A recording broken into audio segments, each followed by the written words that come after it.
आइए हम लोग वचन में चलने से पहले इस गीत के द्वारा परमेश्वर को महिमा देंगे और उसके बाद हम पास्टर जी के साथ आज के वचन को सुनेंगे। यीशु ने कहा है, बोझ से दबे लोगों मेरे पास आ जाओ, मैं तुम्हें आराम दूंगा।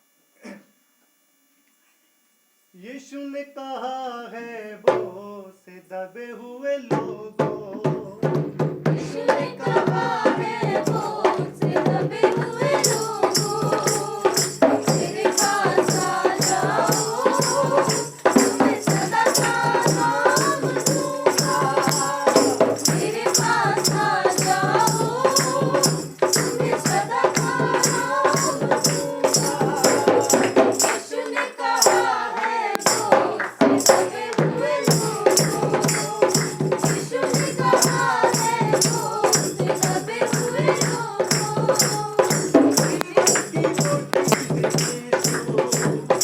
जीवन का पानी है यीशु, जीवन की रोटी है यीशु, जीवन का पानी है यीशु।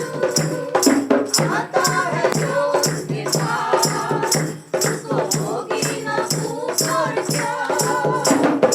आता है जो उसके पास, उसको होगी ना भूख और प्यास। यीशु ने कहा है, बोझ से दबे हुए लोगों, यीशु ने कहा है, बोझ से दबे हुए लोगों, मेरे पास आ जाओ, तुम्हें सदा का आराम दूंगा। मेरे पास आ जाओ, तुम्हें सदा का आराम दूंगा। यीशु ने कहा है, बोझ से दबे हुए लोगों, यीशु ने कहा है, बोझ से दबे हुए लोगों, जीवन की ज्योति है यीशु, जीवन का मार्ग है यीशु, जीवन की ज्योति है यीशु, जीवन का मार्ग है यीशु। आता है जो उसके पास, वो होगा कभी ना निराश। आता है जो उसके पास, वो होगा कभी ना निराश। यीशु ने कहा है, बोझ से दबे हुए लोगों, यीशु ने कहा है, बोझ से दबे हुए लोगों, मेरे पास आ जाओ, तुम्हें सदा का आराम दूंगा। मेरे पास आ जाओ, तुम्हें सदा का आराम दूंगा। यीशु ने कहा है, बोझ से दबे हुए लोगों, यीशु ने कहा है, बोझ से दबे हुए लोगों,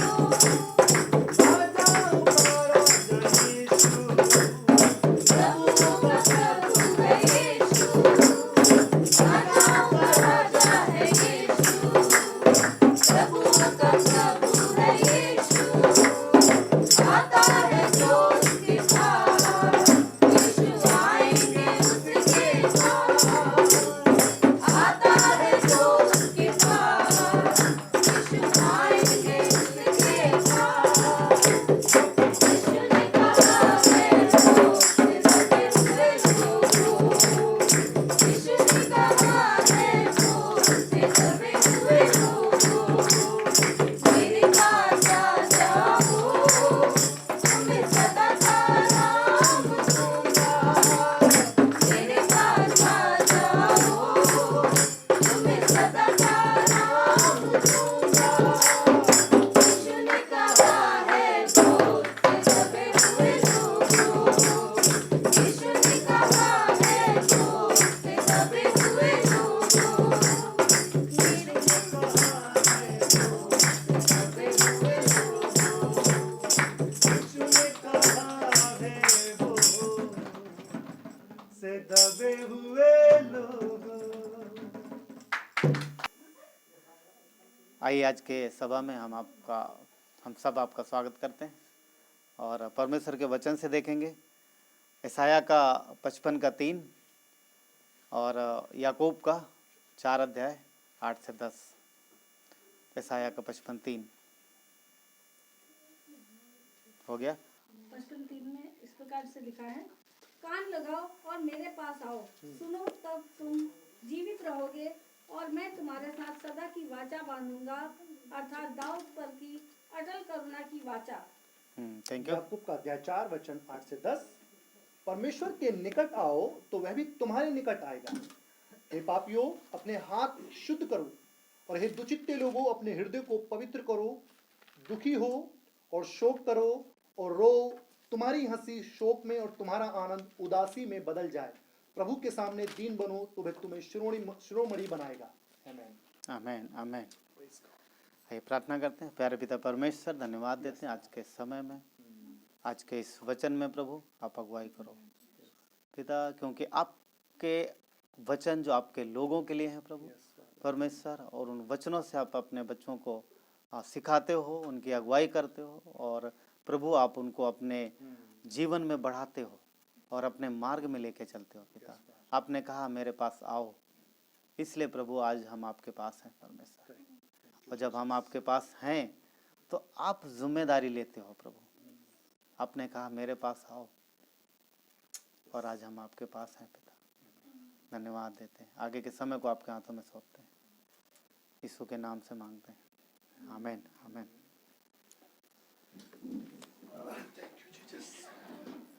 याकूब में हम लोगों ने पढ़ा, परमेश्वर कहता है कि परमेश्वर के निकट आओ तो वो तुम्हारे निकट आएगा।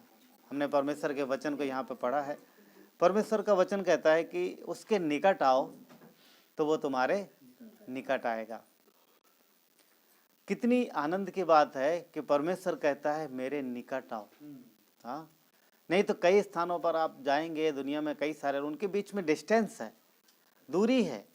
एक स्थान है वो उधर है और लोग इधर हैं, पर परमेश्वर कहता है नहीं मेरे निकट आओ। फर्क देख रहे हैं आप? फर्क देख रहे हैं? एक दूरी है जो दूरी तय नहीं हो सकती, पर यीशु ने वो दूरी कंप्लीट कर दी। वो बोलता है आज तुम मेरे पास आ सकते हो। मसीह यीशु के द्वारा हम परमेश्वर के पास आ सकते हैं, और कोई तरीका नहीं, और कोई तरीका नहीं है। और परमेश्वर चाहते हैं कि उनके बच्चे उनके पास आएं। पूरी मानव जाति परमेश्वर की बनाई हुई है। हम कई बार बात करते हैं इस विषय पर, और उसमें से उसने सबसे प्रेम किया। ऐसा नहीं कि उसने किसी को छोड़ दिया, सबसे प्रेम किया, और सबके लिए यीशु ने दरवाजा खोल दिया। यीशु ने सबके लिए द्वार खोल दिया। अब कोई भी व्यक्ति परमेश्वर के पास आ सकता है, परंतु अपनी कामों के द्वारा नहीं, पर मसीह यीशु के क्रूस पर किए गए काम के द्वारा आ सकता है। और आज हम जो मसीह यीशु में बचा लिए गए, आज हम परमेश्वर के पास हैं। परमेश्वर ने सिर्फ हमें और आपको नहीं, उसने कुछ लोगों को नहीं बुलाया, उसने सबको बुलाया। अब जो उसके हैं, अब उनको भी बोलता है कि तुम मेरे निकट आओ। अब सवाल सोच रहे हैं, ऑलरेडी तो आ गए हम, अब हम और कितना निकट आए? मसीह यीशु में हम जो उद्धार पा चुके हैं, जो हम बचा लिए गए हैं, तो ये है परमेश्वर के पास आना, क्योंकि हम बचा लिए गए। परंतु एक और परमेश्वर के निकट आना, क्योंकि बचा तो लिए गए हैं, हमें उद्धार मिल गया है, हम स्वर्गीय नागरिक हैं, परंतु क्या हमारा मन, क्या हमारा हृदय, क्या हमारा दिल परमेश्वर के निकट है या फिर कहीं और है? परमेश्वर कहता है कि मेरे बच्चे जो उसके हैं, जो उसके कहलाते, जो उसके हैं, जो बचा लिए गए, उनको कहता तुम मेरे निकट आओ। क्या देखा आपने, कई बार ऐसा नोट किया होगा कि बहुत सारे लोग घर में हैं, पर वो घर में होके भी बहुत दूर है। इतना दूर है कि कभी उनमें 6-6 महीने बात नहीं होती। पड़ोसी जो अगल बगल रहते हैं इतनी दूर हैं कि 1 साल हो जाता है, कोई किसी से बात नहीं करता। होता है, घर में है एक इधर एक इधर, और बहुत दूर है। परमेश्वर कहता है कि परमेश्वर का वचन क्या कहता है, मेरे पास आओ। यीशु मसीह कहता है कि उस यीशु और उसके लोगों के बीच में ये इस तरीके के ना हो कि उसका मुंह उधर उसका मुंह उधर। परमेश्वर तो अपना मुंह इधर रखता है, वो कभी बदलता नहीं, पर उसके बच्चे कई बार उसकी तरफ फेस करने के बजाय उधर कर लेते हैं। वो यीशु की तरफ नहीं देखते हैं, वो संसार की तरफ देखते हैं, वो दुनिया की तरफ देखते हैं, और कई बार उनकी तरफ संसार के ऊपर भरोसा रखते हैं। वो परमेश्वर कहता है मेरे निकट आओ, हमें आना है।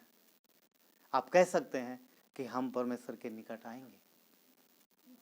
हाँ, आप कह सकते हैं मन में नहीं, जो जोर से भी बोल सकते हैं कि हम सब परमेश्वर के निकट आएंगे। प्रभु हमें अपने पास आने के लिए वो मन और वो विचार, वो हृदय दो।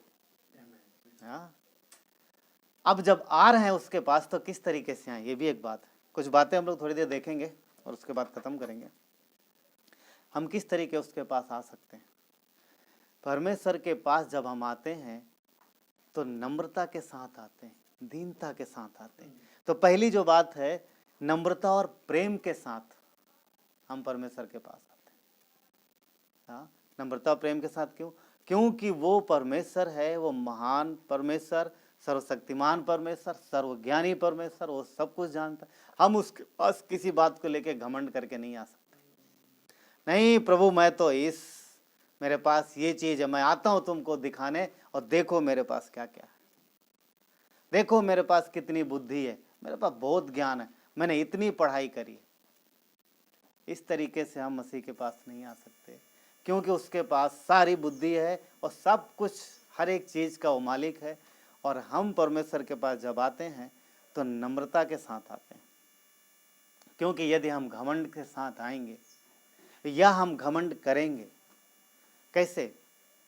मसीह यीशु के पास कई, पता क्या होता, कई तरीके होते। कई बार लोग मसीह यीशु के पास तो बड़े नम्रता से जाएंगे, पर उसके लोगों के साथ, देह में, संगति में, आपस में, भाइयों में बड़े घमंड के साथ रहेंगे। ये भी क्योंकि यदि हम भाइयों के साथ घमंड में रहते हैं, आपस में प्रेम नहीं रखते, तो मसीह यीशु कहता मैं तो भाई के अंदर हूँ। जिस भाई से तो घमंड करता है, जिस बहन से तो घमंड करता है, मैं तो उसी के अंदर निवास करता हूँ। क्योंकि परमेश्वर का निवास कहाँ है? 1 कोरिन्थियों 3:16 के हिसाब से हमारे अंदर। तो हम कहाँ जा रहे हैं? हम जिस भाई बहन से नम्रता से बात नहीं करते, प्रेम से बात नहीं करते हैं, यदि हम उनके साथ घमंड से बात करते हैं, तो फिर परमेश्वर कहता है तो फिर तू मेरे पास घमंड से आ रहा। मसीह के पास आना, हाँ, मसीह की देह जहाँ पर यीशु का निवास है। परमेश्वर अपने लोगों को कहता है कि तुम नम्र बनो, और हम नम्रता से और प्रेम से उसके पास आते। यीशु कैसे आया हमारे पास? प्रेम से आया, नम्र बन के आया। वो बॉस बन के नहीं आया, मैं आता हूं, तुम सबने पाप किया और मैं तुम सबको सुधारूंगा। एक्चुअली सुधारा उसने, पर उस तरीके से नहीं। वो दास बन के यीशु ने पैर धोए। किसके? अपने चेलों के। जानते हुए भी कि यहूदा चोरी करता है, ये जानते हुए भी कि ये सब पाप करता है, और ये जानते हुए भी कि ये मुझे एक दिन क्रूस पर चढ़वाएगा, उसने कभी उसे एहसास तक नहीं होने दिया कि यहूदा तू ये करता है। समझ रहे?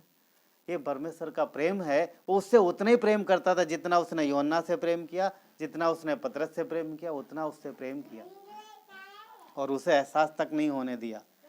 क्यों? क्योंकि परमेश्वर प्रेम से आया। तो वो कहता है कि हमें भी आपस में प्रेम से रहना है, और हम भी जब मसीह के पास जाएं, जब भी हम परमेश्वर के पास जाएं, जब हम उसके भवन में आए, तो नम्रता और प्रेम से आए। हाँ, और नम्रता क्या है? नम्रता क्या है? हम मसीह से सीख सकते हैं। उसने कभी भी आदर पाने के लिए अपने आप को ऊंचा नहीं उठाया, कभी भी। हाँ, कभी भी आदर, कभी आप देखोगे यीशु ने सिखाया, अगर तुम कहीं जाते हो, कोई तुम्हें बुलाए, तो बोलता आगे मत बैठना। वचन कहता है अगर कोई तुम्हें निमंत्रण में बुलाता है तो आगे मत बैठना, पीछे जाके बैठना। क्योंकि अगर आगे बैठोगे और उसने अगर तुमसे किसी और बड़े को बुला लिया है, तो बाद में बोलेगा भाई जरा उठ जाओ, ये इनकी जगह है, तो वहां पर शर्मिंदा होना पड़ेगा। हाँ, यीशु कहते हैं पीछे ना, निचला स्थान चुनो, तुम सेवक बनो, तुम दास बनो, तब तुम ऊपर उठाए जाओगे। और दुनिया क्या कहती है? किसी से डरना नहीं और किसी से झुकना नहीं, और हमेशा कड़क रहना, और आप सबसे ऊंचा स्थान प्राप्त करना। ये संसार का है, दुनिया में होता है। पर यीशु ने क्या बोला? अगर तुम्हें बड़ा बनना है तो तुम अपने को छोटा करो, तब तुम बड़े बनोगे। संसार की शिक्षा कई बार समझ नहीं आती, पर ध्यान रहे ये परमेश्वर की शिक्षा है। हमने देखा है इतनी उम्र में, जिन लोगों ने अपने आप को नम्र किया, जिन लोगों ने अपने आप को दीन किया, जिन्होंने मसीह के वचन के अनुसार अपमान सहा, कुछ समय बाद परमेश्वर ने उनको उठा दिया। और जो घमंड में चलते थे वो नीचे हो गए, वो डाउन हो गए, वो कम हो गए। पर जो नम्रता में थे वो उठ गए, क्योंकि परमेश्वर नम्र को उठाता है और उनको सिखाता है, और अभिमानियों को विरोध करता है। पहला पत्रस 5:5 में बी पार्ट में कहता है कि परमेश्वर अभिमानियों का विरोध करता है। हाँ, आप इमेजिन करके सोचो, हम और आप मसीह के लोग हैं और हमारे पास कुछ है, मैं पड़ोसी से घमंड करता हूँ, मेरे पास ये देख तेरे पास कुछ नहीं है। समझ रहे हैं? तो परमेश्वर फिर आपके अगेंस्ट में है, परमेश्वर हमारे अगेंस्ट में। हम तो परमेश्वर के भक्त हैं, नहीं अगेंस्ट में है वो। क्यों? क्योंकि आप घमंड कर रहे हो। वो पड़ोसी जिससे वो भी प्यार करता है, परमेश्वर कहता है तुम नम्रता और दीनता से पेश आओ, ताकि तुम्हारे स्वभाव को देखकर उसका जीवन बदले। पर तुम अकड़ में रहते हो, हमेशा टाइट रहते हो, और जिसकी वजह से वो तुमसे नफरत करता है और वो तुम्हारे स्वभाव से बच सकता था, पर आज वो बच नहीं रहा। तो परमेश्वर इस विषय में विरोध में हो सकता है, आपके विरोध नहीं है, पर आपके इस स्वभाव के विरोध में है। समझ पा रहे? कहने मतलब ये है कि जो बुराई है, परमेश्वर बुराई के विरोध में, पर डरने की जरूरत नहीं है। परमेश्वर नम्र लोगों को सिखाता है। यदि हम नम्र रहेंगे तो हमें सिखाएगा और हमें ऊंचा उठाएगा। भजन संहिता 25:9 कहता है, वो नम्र लोगों को न्याय की शिक्षा देगा और नम्र लोगों को अपना मार्ग दिखाएगा। घमंडी क्या कभी सुनता है किसी की? संसार में कितने सारे लोगों से आप बात करोगे, बहुत सारे लोगों से बात करते हो, और वो जब मुंह खोलते हैं तो अपनी ही बोलते रहते हैं और आपकी नहीं सुनते, क्योंकि उन्हें घमंड है अपनी बुद्धि का, अपनी चीज़ों का, अपने बहुत सारी चीज़ों का। पर जब हम परमेश्वर के पास आते हैं तो नम्रता से आते हैं। लूका 18:27 में एक व्यक्ति है, यीशु मसीह के पास आता है। यीशु मसीह के पास आया, उसने बोला मैं अनंत जीवन पाने के लिए क्या करूं? क्या करूं मैं अनंत जीवन पाने के लिए? मैं उसका अधिकारी बनना चाहता हूं। यीशु ने उसे बताया, उसके पास बहुत धन था। यीशु ने देखा, उसने ये नहीं बोला मैं अनंत जीवन पाने के लिए क्या करूं। वहां पढ़ोगे, वहां लिखा है अनंत जीवन का अधिकारी बनने के लिए मैं क्या करूं। यीशु समझ गया, अच्छा अधिकारी बनना है तुझे, तो अनंत जीवन पर अधिकार पाएगा। एक काम कर, तेरे पास बहुत धन है, तो सब बांट दे। तो ये तो नहीं हो सकता, नहीं हो सकता, चला गया। कहने मतलब ये था कि यीशु ये नहीं कहना चाह रहे थे अपना संपत्ति जो सब बांट दे, नहीं, तेरे दिल में जो धन का घमंड है वो सब निकाल दे, वो सब दे दे, वो हटा दे, तब तो अनंत जीवन प्राप्त कर पाएगा। और वो नहीं कर पाया, निकल गया। क्यों? क्योंकि वो घमंड से आया था, उसके पास धन का घमंड था, वो नम्रता से नहीं आया मसीह के पास और नहीं पा पाया, स्वीकार नहीं कर पाया। दूसरी बात, जब हम परमेश्वर के पास आते हैं सच्चाई यानी खराई से आए, खराई से आए। कपट भाव से परमेश्वर के पास हम नहीं आ सकते, क्योंकि वो मनुष्य नहीं है जो हम उसे धोखा दे। इंसान से कुछ भी बोल सकता है ना, आपस में बातचीत करते हैं, कई बार लोगों के दिल में कुछ और होता है, चेहरे पर कुछ और होता है। कई बार बात करते हैं आपस में, एक दूसरे से बात करें, अरे ये ऐसा हो गया वहां पर, खैर ये तो अलग चीज हो। कई बार होते हैं बहुत मासूमियत से आएंगे और दिल में अंदर गुस्सा रहता है। अगर कोई किसी तो कोई जलन भी रखता है और सामने आ गया, अरे भैया कैसे आई है ना, और बाद में अरे बहुत बेकार है यार, मैं तो कब से अब क्या करूं, सामने आ गया बोलना ही पड़ा, है ना। कई बार ऐसा होता है। ये हम इंसानों को धोखा दे सकते हैं, परंतु हम परमेश्वर को धोखा नहीं दे सकते। उसके भवन में जब आते हैं तो खराई से और सच्चाई से आते हैं। खराई के साथ आना, शुद्ध हृदय से आना, पवित्र मन से आना। ये अगला हिस्सा है कि जब हम उसके पास आते हैं तो सच्चे हृदय से आते हैं। परमेश्वर आप सब जानते हो। अगर मैं चेहरे पर ऊपर नकाब लगा भी लूं तो भी आप दिल की सुनते हो, दिल की जानते हो। अब हन्ना प्रार्थना करे थे, पता है आपको, पहला शमूएल में उसके चेहरे पर कोई वर्ड नहीं निकल रहा, चेहरे पे भाव थे, और याजक वहां बैठा था, उसको उसने देख लिया, ये कुछ है, वो तो पी के आई है क्या।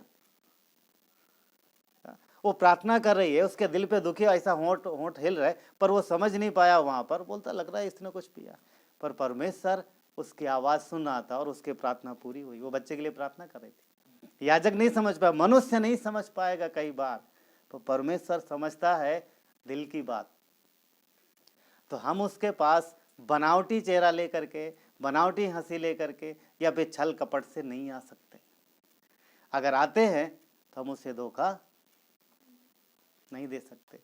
यहाँ पर जब हम आते हैं, हम किसी के विषय में क्या सोचते हैं परमेश्वर जानता है। हो सकता आपस में किसी के साथ किसी कोई बनती ना हो, ठीक है, पर माफ़ करना सीखना। यीशु ने क्रूस पर माफ़ किया, हम क्यों नहीं अपने भाई को माफ़ कर सकते? हम क्यों नहीं अपनी बहन को माफ़ कर सकते? माफ़ कर सकते हैं। क्यों? क्योंकि जब मसीह के भवन में आ रहे हैं तो मसीह के लोग हैं और मसीह उनके अंदर रहता है। तो जब हम भाई बहन को नहीं माफ़ कर सकते तो फिर परमेश्वर के पास शुद्ध हृदय से कैसे जाएंगे? इसीलिए वचन कहता है कि यदि को प्रार्थना में आते हो तो पहले जाके माफ़ी मांगो। यदि तुम भवन में आते हो तो पहले भाई से माफ़ी मांगो, भाई और बहनों से, यदि तुम्हारे बीच में कुछ अनबन है आने से पहले। हाँ, परमेश्वर जिसे हम धोखा नहीं दे सकते, कोई भी मनुष्य उसको धोखा नहीं दे सकता। इंसान को धोखा दे सकता है। हाँ? शुद्ध मन से खराई से आते उसके पास, खराई से आना। भजन संहिता 19:7 कहता है, यहोवा की व्यवस्था खरी है और उसके नियम विश्वास योग्य है। उसके जो वचन वो खरे हैं। हाँ, हम उस खराई के साथ आते हैं। हाँ, मन की खराई के साथ आते हैं। परमेश्वर यीशु ने क्या बोला? मन फिराओ। आप देखोगे उसके जैसे पढ़ते हो आप सुसमाचार की किताब है, यीशु ने कुछ नहीं, उसने बोला मन फिराओ। तुम्हारा मन किधर, तुम्हारा ध्यान किधर? हाँ, शुद्ध हृदय चाहिए परमेश्वर को, और निष्कपट भाव से आते हैं, निष्कपट भाव से आते हैं उसके पास। लूका 16:15 में उसने कहा, यीशु ने, तुम तो अपने आप को मनुष्यों के सामने धर्मी ठहराते हो, परंतु परमेश्वर तुम्हारे मन को जानता है, क्योंकि जो वस्तुएं मनुष्य की दृष्टि में महान हैं वो परमेश्वर की दृष्टि में घृणित है, परमेश्वर के निकट घृणित। कहने मतलब ये है, कहता है कि तुम अपने आप को मनुष्यों के सामने धर्मी ठहराते हो। ये होता है, हम लोग करते हैं कई बार। हाँ, अपने आप को एकदम बड़ा दिखाते, अपने आप को कभी भी अपनी कमजोरियों को जाहिर नहीं होने देते। इवन कई बार तो ऐसा होता है, अगर कोई गलती करते तो माफ़ी भी नहीं मांगते। गलती किया है चुपचाप बैठे रहा, अकड़ के ऐसा खड़े रहते हैं, मैंने नहीं किया, नहीं मैंने नहीं किया। होता है बहुत बार, समझ पा रहे हैं। कई बार अगर परिवार में कुछ हुआ, गलती हुई तो भी छुपा लेते हैं, माफ़ी भी नहीं मांगते। हाँ, तो मनुष्यों के सामने हम सब अपने आप को धर्मी ठहराते, कोई किसी से कम नहीं, कोई किसी से कम नहीं, मैं भी किसी से कम नहीं। परमेश्वर कहता है कि हमें क्या है, नम्र बनना है और हमें खरा बनना है। परमेश्वर कहता तुम्हारे मन को जानता है। और बहुत से लोग कई बार वस्तुओं में बहुत, हाँ, अगर किसी के पास कोई वस्तु है तो उसका घमंड करते हैं। तो परमेश्वर का वचन कहता है कि वो वस्तुएं तो मनुष्य की दृष्टि में बड़ी हो सकती है, महान हो सकती हैं, परंतु परमेश्वर के निकट घृणित है। कहने मतलब ये है कि अगर परमेश्वर के लोग किसी वस्तु पर घमंड करते हैं और उस वस्तु को परमेश्वर या परमेश्वर के लोगों के सामने इतना ऊंचा उठाते हैं कि परमेश्वर के लोग उस वस्तु की वजह से ठोकर खाते, तो फिर वो घृणित हो जाती है। कहने का मतलब ये है कि परमेश्वर के लोग उस वस्तु की वजह से अपने भाइयों को तकलीफ दे रहे हैं, अपने भाइयों को नीचा दिखा रहे हैं, और कई बार उसकी वजह से परमेश्वर को भी नीचा दिखाते हैं, तो फिर वो वस्तुएं घृणित हो जाती है। अब सोचो कैसी वस्तुएं, आप सोच सकते हैं कई सारी वस्तुएं हो सकती है। इसीलिए परमेश्वर कहता है कि जब हम उसके पास आए तो खराई के साथ आए, नम्रता के साथ आए। प्रभु आपने जो दिया है वो सब आपका है। अच्छी बात है, हमारे पास बहुत सारी वस्तुएं होनी चाहिए, पर हमें घमंड नहीं करना किसी चीज़ का। हाँ, परमेश्वर जो प्यार करता है, परमेश्वर जो कहता है कि मेरे पास जब आओ तो सच्चाई और खराई के साथ आओ, सच्चाई और खराई के साथ। याद है उत्पत्ति के 4 अध्याय में कैन ने कुछ किया उसने, और कुछ उसने उपजाया, कुछ खेती की और कुछ उसने पैदा किया, और उसकी उपज ले आया, बहुत खुश हुआ, वाह मैंने कुछ नया किया। क्यों? क्योंकि उसने कुछ अलग बनाया, कुछ पैदा किया था खेती में। और परमेश्वर के पास जब लाया और परमेश्वर ने बोला, परमेश्वर को बोला, प्रभु ये मैं लाया हूँ, देखो मैंने कितना बढ़िया, कितनी मेहनत करी और कितना अच्छा मैंने वस्तुएं पैदा करी। परमेश्वर बोला सब रख ले, सब घृणित वस्तु हैं, नहीं चाहिए। क्यों? क्योंकि तुम मेरे सामने घमंड से आ रहा है कि मैंने ये किया है। कई बार जब हम और आप वैसा करते हैं तो वो चीज़ें स्वीकार नहीं होती।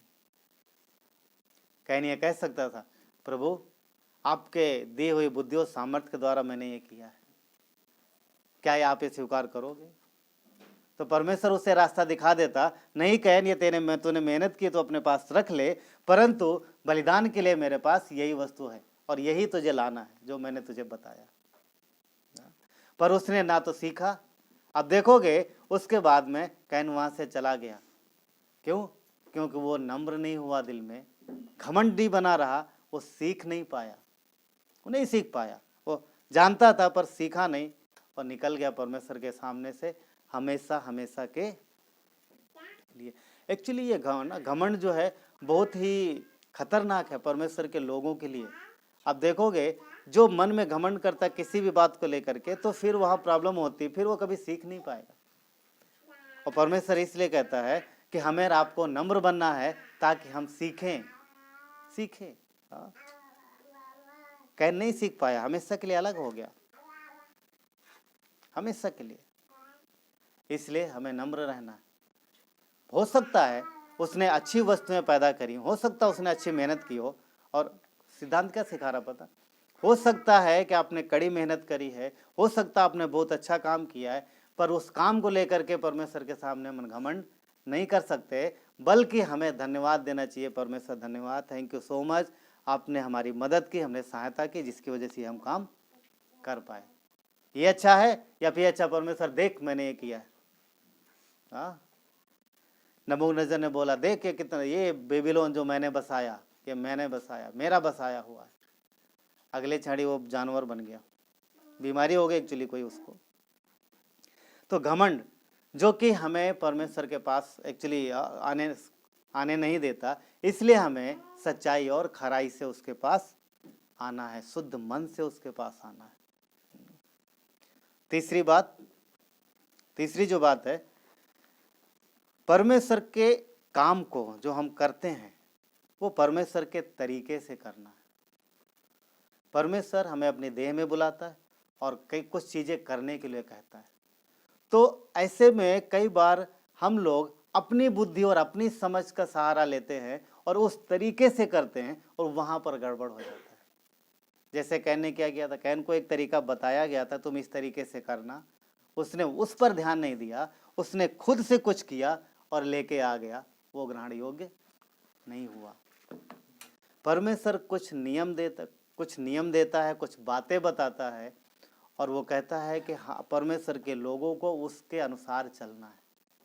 हाँ, हम संसार के तरीके से उसके भवन में, उसके देह में नहीं चल सकते, हम परमेश्वर के तरीके से ही उसके पास आ सकते हैं और चल सकते हैं।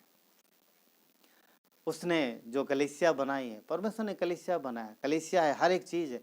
तो कलीसिया में पास्टर और टीचर के द्वारा हम लोग सीखते हैं कि कैसे रहना है, कैसे आना है, कैसे बैठना है।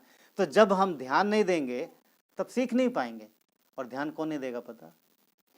जिसके अंदर घमंड होगा। सीखना वही नहीं चाहेगा जिसके दिल में घमंड होगा, अरे मुझे सब आता, मुझे सीखना ही नहीं, वही नहीं सीखेगा। या फिर जो बिल्कुल ध्यान ही नहीं देगा, और जो ध्यान नहीं देगा उसके अंदर बदलाव नहीं होगा। जो नम्र नहीं होगा वो सीखेगा नहीं। बदलाव तभी होगा जब हम ग्रहण करेंगे, जब हम स्वीकार करेंगे परमेश्वर की मर्जी को, उसकी इच्छा को, तब बदलाव होगा।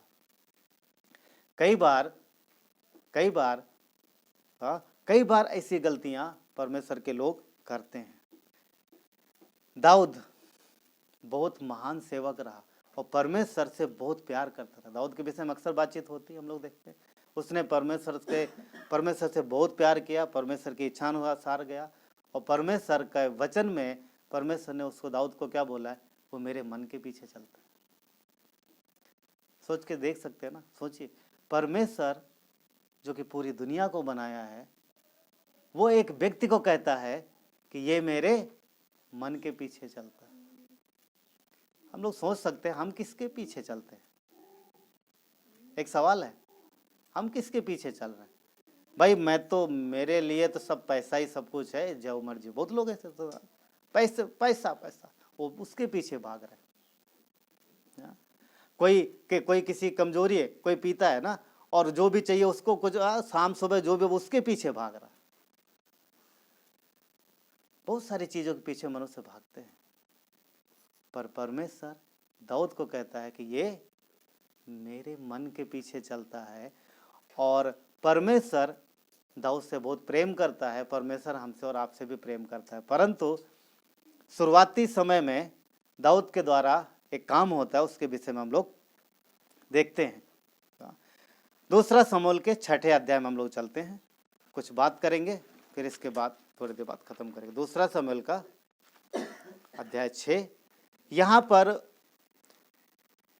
पर वाचा का संदूक है, जो कि परमेश्वर के भवन में नहीं है, बाहर है। और दाऊद राजा बन गया है, दाऊद को राजा बना दिया गया है, परमेश्वर ने उसे राजा बना दिया है। और दाऊद का हृदय देखो कितना अच्छा है। राजा बनने के बाद उसने सबसे पहला ये सोचा कि परमेश्वर का जो वाचा का संदूक है जो बाहर है, उसे परमेश्वर के जहां स्थान, उचित स्थान तंबू में होना चाहिए। वो तंबू में नहीं था, क्योंकि कुछ समय पहले वो दुश्मनों के द्वारा छीन लिया गया था। ये हृदय उसका दिल है, और बहुत बढ़िया, बहुत नेक विचार है उसका। हाँ, बहुत नेक विचार है। पर देखो यह होता क्या है। 6 अध्याय का वचन 1 यहाँ पर इस प्रकार लिखा है, फिर दाऊद ने एक और बार इज़राइल में से सब बड़े वीरों को जो 30,000 थे इकट्ठा किया। तब दाऊद और जितने लोग उसके संग थे वे सब उठकर यहूदा के वाले नामक स्थान में चले गए कि परमेश्वर का संदूक ले आए। वाचा का संदूक, समझिए कुछ सीन में बता रहा हूँ। परमेश्वर ने एक वाचा का संदूक बनवाया था, और वो वाचा का संदूक उचित स्थान में रहता था, जहाँ पर परमेश्वर ने बोला था वो वहीं रहना चाहिए। तो एक बार दुश्मनों ने हमला किया, तो इजरायली लोग हार गए, और वो वाचा का संदूक उनके द्वारा छीन के दुश्मनों के पास चला गया। और उसके बाद काफ़ी समय रहने के बाद में इजराइल में वापस आया, पर वो तंबू में नहीं था। जब दाऊद राजा बना तो दाऊद सोच रहा कि, क्योंकि दाऊद परमेश्वर से प्यार करता था, तो जो परमेश्वर से प्यार करता है उसकी निशानी पता है क्या है? वो परमेश्वर के काम को पहले लाएगा, पहले करेगा, अपने काम को बाद में करेगा। दाऊद राजा बना और बोला कि सबसे पहले मैं यही काम करूंगा। क्या करना है? परमेश्वर का संदूक जो बाहर है उसके भवन में नहीं है, मैं पहले उसको उसके भवन में लेके आऊंगा, उसके उचित स्थान पर जहां उसे होना चाहिए। क्या अच्छा ख्याल नहीं था? बहुत अच्छा ख्याल था, बहुत बड़ा ख्याल। क्यों? क्योंकि दाऊद प्यार करता है और प्रकट हो रहा। और लेके गया लोगों को, हाँ, बहुत सारे लोगों को इकट्ठा किया, लेके गया कि वाचा का संदूक ले आए। आगे क्या लिखा है? हाँ, आगे वचन में, जो करूबों पर विराजने वाले सेनाओं के यहोवा का कहलाता है।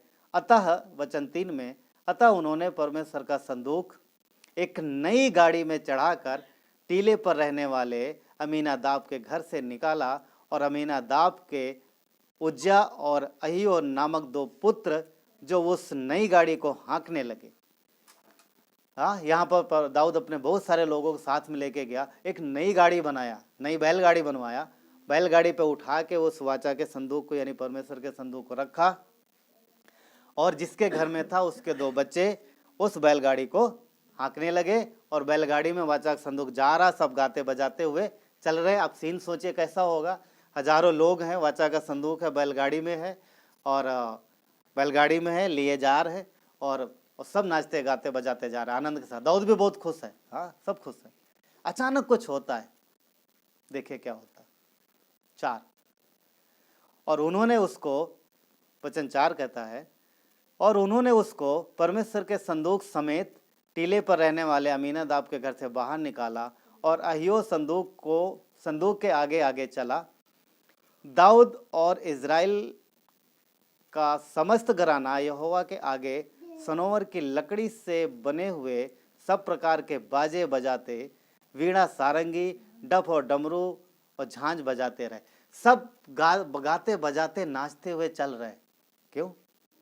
आनंद की बात है कि जो परमेश्वर का संदूक इतने दिनों से दूर था, अब वो लोग लेके आ रहे हैं। क्या अच्छा काम कर रहे हैं लोग? हाँ, बहुत बढ़िया काम कर रहे हैं। क्यों? क्योंकि परमेश्वर का काम है, जो संदूक जहां होना चाहिए वहां वो लेके आ रहे हैं। यहाँ पर यहाँ पर देखो कुछ हुआ। वचन 6 कहता है, जब वे नाकोन के खलिहान तक आए तब उज्जियाह ने अपना हाथ परमेश्वर के संदूक की ओर बढ़ाकर उसे थाम लिया, क्योंकि बैलों ने ठोकर खाई। क्या हुआ, बैल जा रहे थे, रास्ते में कुछ बैलों के पैरों से टकराया और जैसा कि कुछ ठोकर लगी, और जब ठोकर लगी तो झटका लगा और संदूक जो है आगे की तरफ आने लगा, आगे की तरफ आया। तो वो जो व्यक्ति वहां बैठा था उसने वो संदूक को ऐसा हाथ से थाम लिया, हाथ से थाम लिया। उसके बाद देखो क्या होता है, वचन 7, तब यहोवा का कोप उज्जियाह पर भड़क उठा और परमेश्वर ने उसके दोष के कारण उसको वहां ऐसा मारा कि वो वहां परमेश्वर के संदूक के पास मर गया। अब आप लोग सोच रहे हो कि उसने गलत क्या किया, क्योंकि गाड़ी जब ऐसा टकराई तो उसने हाथ से रोक लिया। हाँ, और जब हाथ से रोक लिया, वाचा के संदूक को रोका, उसके बाद ही परमेश्वर का क्रोध उस पर प्रकट हुआ और वो वहीं मर गया। लग रहा होगा कि गलत क्या किया, सब तो ठीक किया, क्यों वाचा संदूक आगे खिसक रहा तो उसे रोकना जरूरी था, नहीं गिर जाता। हाँ, पर कुछ गलत था। सुनो क्या गलत था। परमेश्वर पवित्र परमेश्वर है, और उसने जब वाचा का संदूक बनवाया था मूसा के द्वारा, और उसने सख्त नियम दिए थे कि इस संदूक को सिर्फ लेवी लोग उठाएंगे, सिर्फ उठाएंगे। उसमें डंडे लगे हुए थे और डंडों के द्वारा उठाएंगे। उस संदूक को कोई भी नहीं छुएगा, क्योंकि उस संदूक में परमेश्वर का निवास रहता था। परमेश्वर वहीं आता था, वहीं उतरता था, पवित्र परमेश्वर वहां आता था। उसने सख्त हिदायत दी थी कि इसको कोई भी नहीं छुएगा, और जो छुएगा वो पवित्र परमेश्वर की पवित्रता को टच करना। एक पापी व्यक्ति पवित्र परमेश्वर को नहीं छू सकता, उसके पास नहीं आ सकता। ये थी दूरी उस समय की। और उज्जियाह ना तो लेवी था, और दूसरी चीज उसने मना किया था कोई भी संदूक को नहीं छुएगा, कोई भी नहीं छुएगा, और उसने वो गलती की। और परमेश्वर ने जब देखा कि उसने छुआ, वो उसी समय मर गया। क्यों? क्योंकि हमने अभी वचन, परमेश्वर क्या कहता, परमेश्वर बदलता, मनुष्य बदल सकता है, परमेश्वर नहीं बदलता। नियम क्या था उसका, कोई भी संदूक को नहीं छुएगा, और उज्जियाह ने छुआ। अब दाऊद नहीं समझ पा रहा, ये हुआ क्या, मैं तो अच्छा काम कर रहा हूं, मैं तो अच्छा काम कर रहा हूं, मैं तो परमेश्वर के भवन संदूक को लेके आ रहा हूं यहां पर, तो ये क्यों मर गया। आगे का वचन पढ़ो, देखो क्या लिखा है यहां पर, वचन 8, तब दाऊद अप्रसन्न हुआ इसलिए कि यहोवा उज्जियाह पर टूट पड़ा था। वो गुस्सा हो गया। एक्चुअली परमेश्वर से गुस्सा नहीं हुआ, वो इस बात से गुस्सा हुआ कि ये मरा क्यों, वो ऐसा हुआ कैसे हुआ, क्या कैसे हुआ, क्यों हुआ। मैं तो अच्छे काम, मतलब एक बढ़िया काम कर रहा था। पता क्या था, दाऊद परमेश्वर का काम कर रहा था, परंतु अपने तरीके से, अपनी समझ और अपनी बुद्धि के हिसाब से। इसलिए वहां पर गलती हुई। परंतु हाँ, दाऊद ने सोचा कि क्यों हुआ। देखिए क्या चीजें थी, 3 बातें थी वहां पर। पहला, जैसा कि बात कर चुके, पहला ये 3 आज्ञाएं थी वहां पर कुछ, ये कि इस वाचा के संदूक को लेवी या याजक उठाएंगे, जो कि ऐसा वहां पर नहीं हुआ। दूसरी बात, संदूक को छूने की आज्ञा किसी को नहीं थी। गिनती के 4:15 में ये नियम है, ये व्यवस्था है कि कोई भी उसको नहीं छुएगा। और तीसरी बात, परमेश्वर पवित्र है और मनुष्य ने पाप किया है, तो बिना बलिदान के कोई उसके पास नहीं जा सकता था। और ये तीनों बातें वहां पर नहीं हुई, और इसीलिए उज्जियाह की मौत हुई वहां पर। सवाल ये पैदा होता है कि दाऊद गुस्सा हुआ इस बात पर कि उससे गलती क्या हो गई, क्यों परमेश्वर ने उसे ऐसा किया। और हम देखते हैं वहां पर दाऊद ने ढूंढना शुरू किया, खोजना शुरू किया कि मैंने गलती क्या कर दी। क्या अच्छी बात थी? हाँ, दाऊद ने बिना पढ़े, बिना जाने, बिना समझे उसने वो काम कर दिया, किया, अच्छा किया। एक्चुअली परमेश्वर का काम कर रहा था, बढ़िया कर रहा था, अच्छा था, उसका हृदय अच्छा था, पर उसका तरीका जो था वो खुद का था। मैं सोच रहा था कि कई बार परमेश्वर के लोग परमेश्वर के काम को इस प्रकार करते हैं, कभी सोचते नहीं, सोचते मीन्स कभी परमेश्वर के साथ बैठ के समय नहीं बिताते, कभी वचन में नहीं ढूंढते, कभी पास्टर टीचर्स उस विषय में बात नहीं करते, और अपने तरीके से परमेश्वर के कार्य को करने की कोशिश करते हैं, और वहाँ पर फिर प्रॉब्लम हो सकता है। जानना चाहिए, ढूंढना चाहिए। इरादा अच्छा था दाऊद का, उसका तरीका सिर्फ परमेश्वर की इच्छा अनुसार नहीं था। तो हमारे और आपके लिए डरिएगा नहीं, वो पहले वाला समय नहीं रह गया, परमेश्वर अनुग्रहकारी है। परंतु यदि हम परमेश्वर के कार्य को परमेश्वर की इच्छा अनुसार नहीं करेंगे तो फिर उसका प्रतिफल, उसका जो ब्लेसिंग है वो फिर दिखेगा नहीं। अब देखो कितने सारे मसीही लोग आपको दिखेंगे जो सालों साल मसीहत में है, कई साल हो जाते हैं, विश्वासी है, पर ना तो उनका जीवन बदलता है, ना ही उनका स्वभाव बदलता है, ना ही उनके घर की कई सारी चीज़ें बदलती हैं। क्यों? पता क्या होता है?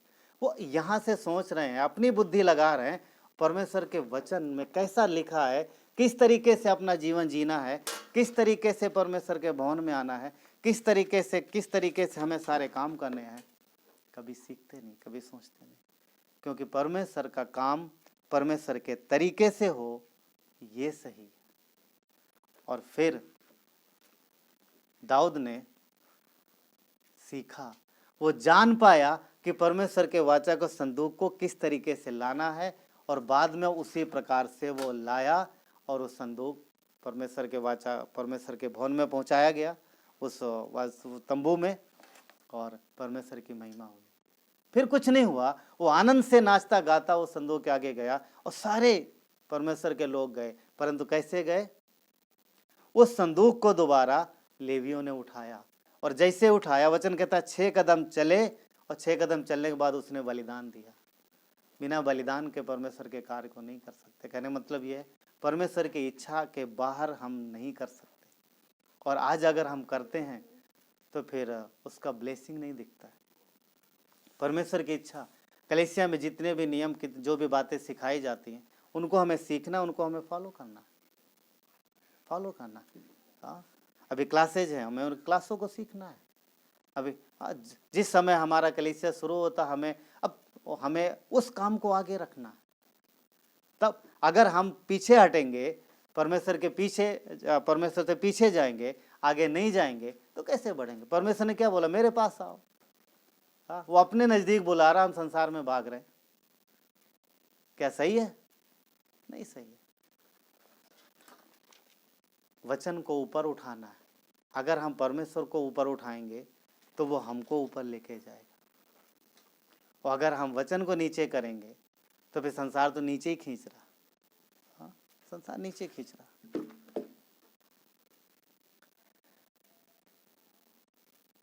यूहन्ना के 20 अध्याय में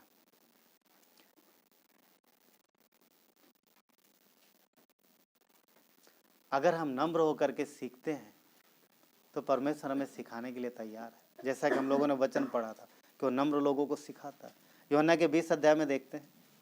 यूहन्ना के 20 अध्याय में यीशु मसीह जी उठने के बाद, सबसे पहले यीशु मसीह जी उठने के बाद जब दिखाई दिए, तो वहाँ पर एक स्त्री है जो, और उस स्त्री को दिखाई दिए यीशु मसीह, और वो उससे बात करती है। सबसे पहले वो दिखाई दिए ना, स्त्रियों को दिखाई दिए, मरियम है वहाँ पर, और यीशु मसीह, मरियम को लगा कि यीशु मसीह मर गया।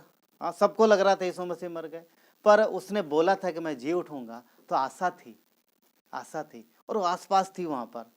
और जब यीशु मसीह उसे दिखाई दिए तो उसको लगा ये यहाँ का आसपास का जो काम करने वाला व्यक्ति है वो है।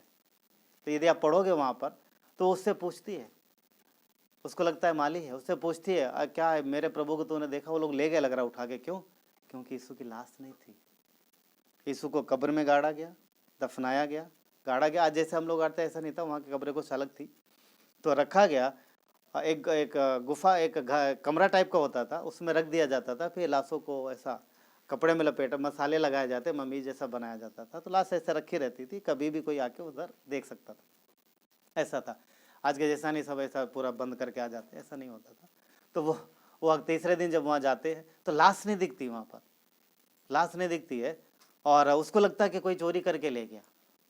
और वो यीशु को देखती है जी उठने के बाद, तो उसे लगा कोई माली है। उसने पुकारा, उसने उससे बात करी, क्या तुझे मालूम है इसको कहाँ लेके गए मेरे प्रभु को?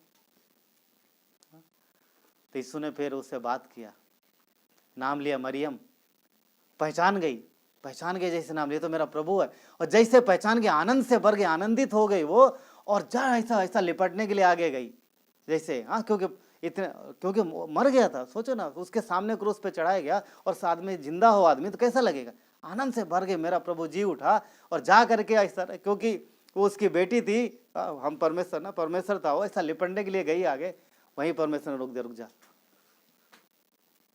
यीशु ने रोक दिया, रुक जा, मत छू, अभी समय नहीं है। वो सोच रही कि क्यों भाई, इसके पहले तो कभी नहीं रोका, मैंने पैर धोया, मैं तो सेवा की, कभी नहीं रोका, अभी क्यों? अभी मत छू। क्यों? क्योंकि मैं अभी पिता के पास नहीं गया हूं। पर जा, मेरे भाइयों को बता। मरियम ने मान लिया, ओके ठीक है प्रभु, तो कहता तो हम दूर रहेंगे। वो गई, जाके बताई। थोड़े समय बाद यीशु मसीह के चेले जब एक घर में इकट्ठा थे और दरवाजे बंद थे, और बंद दरवाजे से अंदर आया और उसने दिखाया, अपने आप को प्रकट किया। वहाँ पर सब ने उसे देखा, एक चेला नहीं था, एक शिष्य नहीं था वहाँ पर। और सब ने उसको बताया, थोमा, सब ने उसको बताया कि यीशु जी उठे। अगले दिन यीशु मसीह फिर वहाँ पर आया और फिर थोमा को बोलता, ये देख मेरा हाथ, आके इधर उंगली डाल, ये देख इधर भाला मारा गया, आके इधर चेक कर। पॉइंट क्या है? मरियम को बोला छूना मत, उसको बोलता आके छू के देख। तरीका वहां नहीं छूना था, यहां पर छूना है। वो समय था कि दूर रहना है, ये समय है कि नजदीक रहना। मसीह की देह जो कलीसिया है, वो परमेश्वर की इच्छा अनुसार चलती है, परमेश्वर की मर्जी के अनुसार चलती है। मनुष्य कई बार किस चीजें होती है कि अगर हम उसमें अपने सोच विचार लगाएंगे, उदाहरण तौर पे अब सभा का समय कितना है हम सब जानते हैं। और अगर हम उस समय पे नहीं आते हैं तो पता क्या होता है, हम अपनी समझ लगा रहे हैं कि चलो ये कर ले, या फिर वो निपटा लें, फिर वो कर ले। मैं किसी को बात नहीं हो रहा, सबके साथ होता है ऐसा, मैं जागरूक करने की बात कर रहा हूँ। अगर हम परमेश्वर को ऊंचा उठाएंगे, मसीह को ऊंचा उठाएंगे और अपने आप को कम करेंगे, तो हम हमेशा समय पर पहुंच पाएंगे। जब हम अपनी बुद्धि और अपनी समझ का सहारा लेंगे, वहां प्रॉब्लम होगा। यीशु ने मरियम को क्या बोला? नहीं छूना। यीशु की देह कोई संस्था नहीं है, कलीसिया कोई संस्था नहीं है, वो मसीह की देह है। और यीशु के देह में जो भी कार्य होते हैं उसकी मर्जी के अनुसार होते हैं। उसने नियम तरीका कई सारे सिस्टम दिए, और जब हम ऐसा करते हैं तो हम बढ़ते हैं। उसके पास हम नम्रता से आते हैं, प्रेम से आते हैं। मसीह की देह में हम सीखते हैं। दाऊद सीख पाया क्योंकि वो नम्र था, सीख पाया, उसे गलती का पता चला, एहसास हुआ, हाँ मैंने गलती की, और उसने सीखा, और उसके बाद वो काम कर पाया। कैन लेके आया घमंड से, नहीं सीखा, और हमेशा के लिए अलग हो गया,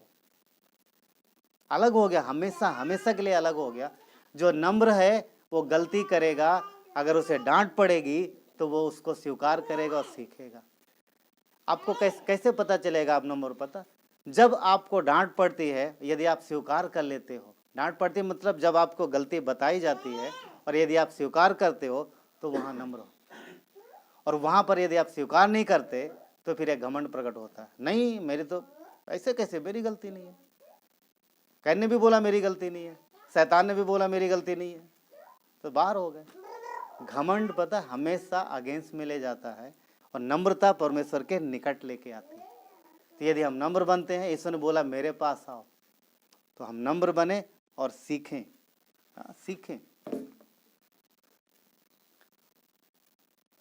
लूका 18:27 में आराधनालय के सरदार आया घमंड के साथ, यीशु ने बोला जाके कर, नहीं माना, निकल गया हमेशा के लिए दूर परमेश्वर से ना, बिल्कुल वापस ना कैन के विषय में बात करते, अलग हो गया, नहीं आ पाया।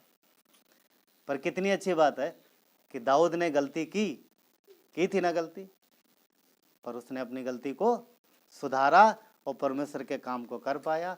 इसीलिए बाद में परमेश्वर ने क्या बोला, वो मेरे मन के पीछे चलता है।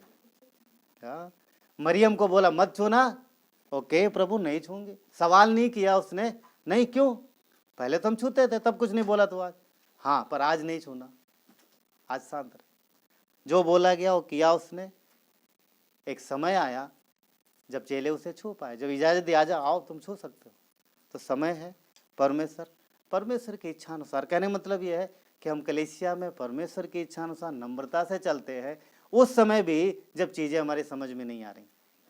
कई बार कुछ काम समझ में भी नहीं आएंगे, पर यदि आप नम्र हो तो फिर आप नम्रता से स्वीकार करोगे। फिर सवाल क्यों नहीं करते, पता कई बार परमेश्वर हमारे विषय में भला और अच्छा सोचता है, वो हमारा पिता है। अगर उसने बोला है और नहीं बताया है क्यों होगा, तो फिर हम स्वीकार करते हैं और विश्वास से चलते हैं। इसको को विश्वास बोलते हैं, बाय फेथ चलते हैं। हाँ, तो इसलिए परमेश्वर के साथ जब हमें आना है तो नम्रता और प्रेम के साथ, खराई के साथ, सच्चाई के साथ, और उसके कार्य को परमेश्वर के तरीके से, ना कि अपने तरीके से। हाँ, ना कि अपने तरीके से। इसीलिए परमेश्वर ने यशायाह के 55:3 में क्या बोला, कान लगाओ मेरे पास आओ और सुनो। कान लगाओ, आओ, सुनो, फिर करो। सुनेंगे नहीं, करेंगे कैसे? आएंगे नहीं तो सुनेंगे नहीं, और सुनेंगे नहीं तो करेंगे कैसे? करेंगे नहीं तो होगा कैसे?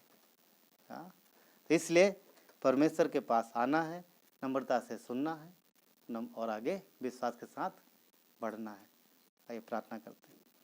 परमेश्वर पिता धन्यवाद देते हैं प्रभु, आपकी महिमा करते हैं। परमेश्वर प्रभु आपने कहा मेरे पास आओ और अपना बोझ मुझे दो।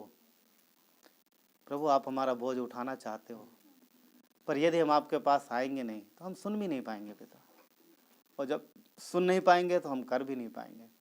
प्रभु हम आपके पास नम्रता से आते हैं, प्रेम के साथ आते हैं, आपके पास हम खराई के साथ आते हैं, और प्रभु जो आप करने के लिए कहते हो वो हम आपकी समझ के अनुसार करें। धन्यवाद देते हैं पिता, आपके लोग हैं यहाँ पर, हर एक को प्रभु ब्लेस करो, हर एक को बढ़ाओ पिता। आप चाहते हो अपने बच्चों को आगे बढ़ाना परमेश्वर, आपके वचन में, आपके देह में खराई के साथ प्रभु आगे बढ़े हो, ताकि आपके देह उन्नति करे पिता। धन्यवाद देते हैं, आपकी महिमा करते हैं, धन्यवाद देते हैं, यीशु के नाम से मांगते हैं, आमीन आमीन।